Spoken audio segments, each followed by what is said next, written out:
Et si Kering, le géant du luxe, était en train de s'effondrer définitivement? Les chiffres sont alarmants. Les investisseurs fuient et certains murmurent même d'une faillite assez imminente. Aujourd'hui, on va analyser l'action Kering. On va aller beaucoup plus dans le détail. On va le faire en deux parties. Ici, c'est la première partie qui est beaucoup plus quantitative. On va directement le faire avec Python. On va faire des petites analyses. On va faire l'analyse de l'action et des données de cotation avec Python. Tu vas voir, ça va être super intéressant. Allez, c'est parti, on rentre directement dans le vif du sujet. C'est parti, on part ici donc sur mon terminal Python. Alors, comme d'habitude, donc ce que je fais, c'est que j'ai été reprendre le fichier Excel avec toutes les cotations de l'action. Comme tu peux le voir ici, donc je filtre en fonction donc de la date, je le mets de manière ascendante et je mets tout simplement le graphique. Alors quand on met ici le graphique, comme on peut le voir, on a une densité qui est assez bizarre au niveau du graphique. Ce qui est tout à fait normal. Alors pourquoi est-ce qu'on a ça? Parce que les données, en fait, comme tu peux le voir ici, j'ai été reprendre des données qui sont beaucoup plus lointaine que d'habitude. Tu sais, d'habitude, quand je fais mes analyses avec Python, je prends sur une time frame d'environ 10 ans. Donc, je prends 10 ans d'analyse et de données, donc ce qui reviendrait en fait à prendre à partir de 2015. Ici, j'ai été reprendre à partir de 1985. Donc, tu vois que c'est vraiment beaucoup plus que d'habitude. Et en fait, on a des données qui sont un petit peu disformes comme ça, qui est dû en fait à l'aménagement des données en question et des cotations que j'ai été reprendre. Donc pour ne pas avoir en fait cet effet-là bizarre sur le graphique, ce que j'ai fait une moyenne mobile à 30 jours pour avoir quelque chose de beaucoup plus lisse et pour vraiment avoir un graphique qui est beaucoup plus propre. Donc comme tu peux le voir ici, moyenne mobile sur 30 jours. Et encore une fois, donc on commence à partir de 1985. Et puis ici, on a vraiment l'historique complet du graphique. Donc ça, c'est exactement le même graphique que tu peux retrouver sur par exemple Zone Bourse ou sur la plateforme dans laquelle tu analyses tes actions. Ok, donc ça, c'est vraiment le graphique à proprement dit. Ici, comme tu peux le voir, j'ai été reprendre les données et je les ai affichées via donc Python. Donc ici, ce qui est vraiment intéressant, et comme on peut voir ici, c'est qu'on a vraiment une grosse baisse. Et donc je peux comprendre aujourd'hui tous les messages que je reçois avec Kering, parce que beaucoup de gens me disent, voilà, Kering est en train d'exploser à la baisse, qu'est-ce qu'il faut faire? Est-ce qu'il faut acheter? Est-ce qu'il faut revendre? Euh, c'est jamais arrivé, et donc voilà, c'est fini, l'action va mourir, l'entreprise, le groupe va partir en faillite et on va plus jamais entendre parler de Kering.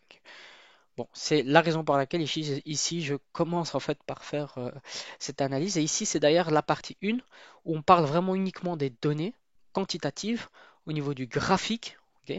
Et puis on va rentrer dans le détail. Et d'ailleurs, dis-le moi dans les commentaires si tu veux la partie 2 qui est beaucoup plus fondamentale. On va aller rentrer beaucoup plus au niveau des coûts, au niveau de la structure des coûts, au niveau de l'organisation de l'entreprise, du mode et également de tous les ratios financiers qu'elle a. On va également faire des prédictions et des prévisions sur les ratios financiers et de cash flow, par exemple, de l'entreprise, etc. Si ça t'intéresse, n'hésite pas à me le dire dans les commentaires. Vraiment, je regarde tous les commentaires et j'en prendrai en tout cas compte du tien. Donc, comme tu peux le voir ici, on a vraiment une grosse baisse. Et je peux comprendre la crainte de certaines personnes, surtout ceux qui achètent ici, ceux qui ont acheté, voilà, on va dire à 500 dollars aujourd'hui, ça a presque baissé de 50%. Donc aujourd'hui, la position que tu mets ici, tu prends quand même 50%, c'est énorme de baisse. J'espère en tout cas que voilà, si tu es rentré dedans, que ça représente une très très très petite partie de ton portefeuille. Ensuite, ce que j'ai fait, donc j'ai repris en fait les drawdowns qu'on a déjà eu sur Kering, pour analyser en fait un petit peu le graphique, pour comprendre est-ce que c'est une baisse que le graphique a déjà subi ou pas. Et comme tu peux le voir ici, on a un max drawdown de 79,42%, 79,42% pour les Français. Donc, qu'est-ce que c'est un max drawdown? Le max drawdown, c'est la variation maximum au niveau d'un espace, d'un intervalle de temps donné. Comme tu peux le voir ici, on reprend en fait sur l'intégralité de la structure et on regarde le maximum en fait, c'est vraiment la hausse et la baisse, le maximum de variation que la structure a fait. D'accord? À ce moment-là, on reprend et on regarde directement ben, si c'est vraiment où est-ce qu'on a le maximum, le max drawdown, vraiment la variation maximum que la structure a donnée. Et on peut faire comme ça en fait des max drawdown sur des tronçons de graphique ou sur l'intégralité du graphique. Ici, en tout cas, c'est sur l'intégralité de la structure. C'est-à-dire sur tout l'histoire en fait de cotation de Kering, sur l'intégralité de l'historique, quelle est la variation maximum qu'elle a donnée. Et ici, jusqu'à aujourd'hui, en tout cas, le maximum que Kering a subi en baisse, c'est 79,42%, 79,42%. D'accord? Donc ça, c'est vraiment pour fixer nos idées et pour comprendre est-ce qu'aujourd'hui la baisse est normale ou pas.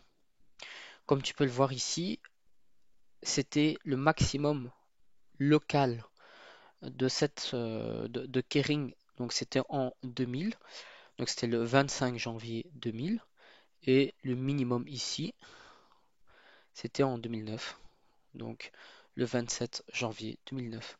Donc tu vois que ça durait en fait 9 ans, presque 9 ans, quasiment 9 ans en fait, hein. Donc la baisse au complète, vraiment la baisse au complet, ça a pris 9 ans. Et comme tu peux le voir ici, en réalité, bon, ça a pris un peu moins de 9 ans si on prend en fait à partir d'ici, mais si on reprend d'ici, en fait, on n'a pas une variation de autant, hein. Ici, la variation est beaucoup plus petite. C'est la raison pour laquelle ici, avec le script Python, on a vraiment en fait calculé le minimum euh, local de cette structure, le minimum local dès qu'il a repéré en fait le maximum local de l'action. Ok. Donc ça veut dire qu'on repère en fait le maximum local et dès qu'il trouve un maximum local, il repère le minimum local de cette structure. Et donc, comme on peut le voir, ici, on a vraiment eu une baisse assez profonde. Je veux dire une baisse de presque 80%, c'est quand même assez profond. Et donc, ce qui serait intéressant, c'est de calculer la baisse que l'on a actuellement et de comprendre et de voir est-ce que c'est plus ou moins la même baisse ou pas. Chose que j'ai faite encore une fois avec Python. Et comme tu peux le voir ici, voilà. Alors, je t'explique, ça peut paraître un peu fouillis comme ça, mais je récapitule. Donc ici, on a le max drawdown. Ok, le max drawdown qu'on a eu entre 2000 et 2009. Ici, j'ai recalculé en fait le max drawdown. Si on devait reprojeter, ok, transposer ce max drawdown à la structure actuelle. Comme on peut le voir, on a encore de la marge.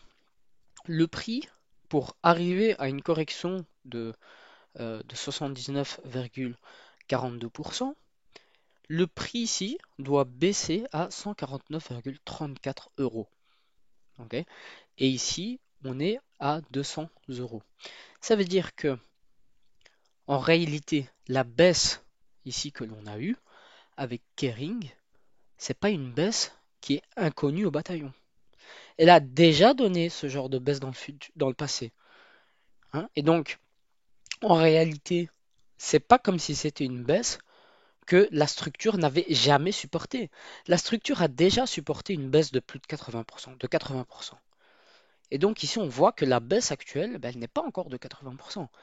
Ok, on peut s'arrêter très bien juste avant, et comme on peut le voir ici, on a subi une baisse de 80%, et rien n'empêche par la suite de faire un limite 300% en plus, tu vois, ouais, même un 200%. Donc rien n'empêche finalement d'avoir un max drawdown de 80% et puis de remonter encore à 200% du maximum. Ok? Si on reprend ici même du minimum, c'est encore beaucoup plus. Donc ce qu'on peut voir ici réellement, c'est que les- le cours ne se comporte pas de manière erratique. Il ne se comporte pas de manière euh, nouvelle. Ok. C'est pas un comportement qui est inhabituel de Kering. Il a déjà donné ce genre de baisse et comme on peut le voir, il s'est relevé de ce genre de baisse. Donc ici, j'ai également transposé le temps, ok, que ça prendra. Si ça devait prendre le même temps que ce qu'on a eu ici, donc de 2000 à 2009, ici, on aura donc en 2000, bon, ça doit être plus ou moins 2000, 2021, 2022, jusqu'à 2030, donc le 29 juillet 2030. Ok. Donc, ça veut dire qu'on a en réalité jusqu'à là, jusqu'au 29 du 7 2030, pour que le prix atteigne les 149,34. Alors, attention, attention, attention. Ici, je ne dis pas que le prix va aller à 149,34, etc. Ça, c'est juste essayer de lire le cours futur sur une boule de cristal. Attention, ici, le but de cette analyse, ce n'est pas de prédire directement le prix de l'action. Ici, je ne dis pas que le prix va aller à 149,34 euros. Ici, ce que je dis, c'est que l'action Kering, beaucoup sont en panique dessus, mais moi ici, ce que je vois, c'est que le max drawdown que l'action, que le cours, que Kering a déjà supporté dans le passé, n'est pas, on n'est pas encore dans un max drawdown supérieur à ce max drawdown qu'il a déjà donné dans le passé et qui s'est relevé d'ailleurs par la suite. C'est ça que je veux dire. C'est-à-dire que la variation actuelle, la baisse actuelle, n'est pas non plus une baisse qui est exorbitante comparée au cours passé de Kering. Et c'est ça que je veux dire. Ici, les 149,34 et les 2030, le 29 juillet 2030, c'est juste pour donner une ordre d'idée. C'est si on transpose ce qui s'est passé en 2000 à maintenant et on regarde jusque où est-ce que ça nous mènera. Eh bien, ça nous mènera à 149,34 et on a jusque 2030 pour y aller. Ça nous dit juste ça. Ça ne dit pas qu'on va aller, on ne dit pas que ça va prendre autant de temps. Non. Ça nous dit juste que l'action Kering a déjà supporté un max drawdown de 80% et actuellement, on n'est pas encore à un max drawdown de 80%. Ok. C'est ce que ici Python nous dit. Et donc, moi ici, ce que vraiment la logique derrière, et pourquoi est-ce que je te montre ça? C'est pour te faire regagner un peu d'espoir. Ok. Pour te refaire gagner un petit peu d'espoir. Aujourd'hui, peut-être que tu investis sur Kering et tu te dis que c'est tout, c'est fini, l'entreprise est finie. Gucci est en train de perdre, Gucci est en train de couler, le marché asiatique ne veut plus de Gucci, c'est fini, Kering. Voilà. Moi ici, ce que je te dis, au niveau purement quantitatif, au niveau purement, vraiment, quantitative et donnée, et fractale en fait de la structure, je te dis que l'action n'a pas encore donné une variation qui est exorbitante et que c'est des variations qu'elle a déjà fait dans le passé et que on a vu très bien qu'elle a fait, qu'elle a donné dans le passé et qu'elle s'est relevée même par la suite. Donc ne t'inquiète pas non plus. Je sais que voilà, aujourd'hui si tu t'es pris un moins 50%, c'est plus facile à dire qu'à faire. D'ailleurs, en passant, si tu veux avoir ma watchlist du mois de mai pour savoir sur quelle action, quel type d'action est-ce que j'investis, moi actuellement pour le mois de mai, c'est sur des small caps. Je te mets le lien dans la description pour accéder à ma watchlist du mois de mai, spécial mois de mai. Il y a des small caps, des entreprises qui sont inconnues. C'est des entreprises dans lesquelles mes modèles de machine learning et statistiques ont clignoté dans le vert. Donc pour moi, pour mes critères, c'est vraiment des critères qui sont, ils rentrent dans mes critères. C'est la raison pour laquelle ça clignotait dans le vert. Et c'est la raison pour laquelle je pense pour moi honnêtement que ces entreprises méritent une place dans ta watchlist. Je te mets tout ça gratuitement juste en bas. Tu peux aller juste après la fin de la vidéo. Et on revient donc à notre action Kering. Donc ce que je disais, c'était vraiment que Voilà, l'action a déjà obtenu ce genre de mouvement dans le passé, donc ne perds pas espoir. Ok. Ici, vraiment, le mot de la fin de cette vidéo, c'est ne perds pas espoir sur Kering, parce qu'elle a déjà donné ce genre de variation. Maintenant, ici, cette analyse, elle nous dit que ça. Elle nous dit uniquement si, voilà, on a déjà eu ce type de variation, ce type de baisse dans le passé. Maintenant, c'est comprendre pourquoi. Parce que ici, peut-être qu'on a eu un max drawdown de 80%. Mais ici, que le max drawdown n'est absolument pas de même nature. Il y a des raisons pour laquelle ici, euh, pour laquelle on a baissé de 80%. Et peut-être que les raisons qu'on a actuellement sont totalement, mais alors totalement différentes. Et peut-être qu'aujourd'hui tu investis dessus et tu stresses justement à propos de ça. Là, peut-être tu te dis oui, ok, le cours a déjà baissé de 80%, mais les 80% que ça a baissé dans le passé ne sont pas la même raison pour laquelle aujourd'hui ça baisse. Et je te comprends, et c'est tout à fait normal de penser comme ça.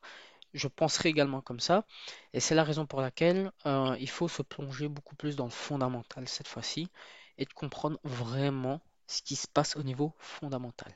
Et ça, je le ferai dans une partie 2 pour l'analyse de Kering. Vraiment, si tu veux cette partie 2, ce que je t'invite à faire, c'est de maintenant aller dans les commentaires et de me dire que tu veux une partie 2 pour l'analyse fondamentale de Kering. Une analyse qui est beaucoup plus poussée. Une analyse, vraiment, on va aller voir les ratios financiers. On va faire des projections sur les ratios financiers. On va également voir les cash flows de l'entreprise. On va voir également le fondamental, le MOT. Et on va vraiment rentrer dans le détail et voir ce qui se passe, voir les relations que l'on a avec l'Asie, voir quelles sont les parts de marché que Kering est en train de perdre et quelles sont les parts de marché sur lesquelles elle est en train de gagner, les perspectives également de croissance de Kering et émettre des hypothèses en fonction de ça. Maintenant qu'on a vu qu'au niveau fractal, qu'au niveau quantitatif, on peut remonter, ok, on a toujours un espoir que Kering remonte dans le futur, il faudra comprendre par quels moyens est-ce qu'on peut remonter. Et ça, ben, c'est surtout l'analyse fondamentale en émettant des thèses d'investissement. Et ces thèses d'investissement-là, on va les établir ensemble sur la vidéo avec l'analyse fondamentale. Voilà, n'hésite pas à me dire dans les commentaires si tu veux cette partie 2 avec l'analyse fondamentale. J'espère également que cette petite et courte analyse niveau quantitatif de la structure de fractale de l'entreprise, enfin du structure du coût, des coûts enfin structure du prix, pardon, du cours de l'action de Kering t'a plu. N'hésite pas également à mettre un petit pouce bleu, un petit like et à t'abonner à la vidéo. Et n'hésite pas également à voir ma watchlist d'actions totalement gratuite dans le premier lien qui se trouve dans la description. Voilà, c'était Nadir. Nous on se dit à la prochaine. Salut.